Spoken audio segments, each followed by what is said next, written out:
Verili by ste, že marketingoví experti prišli na súvislosť, že 1 cm úsmevu je...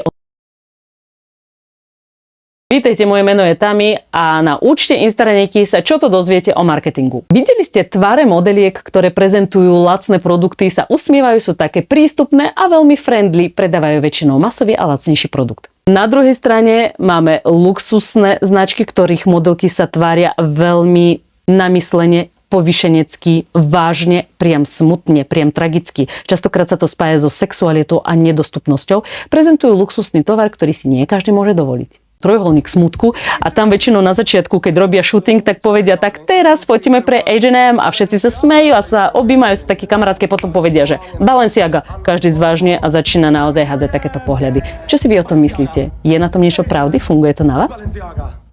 A ja sa budem usmievať, lebo mne je to prirodzené, lebo proste som tam. Sa budem usmievať. Nech je to lacné. Vám sa to páči?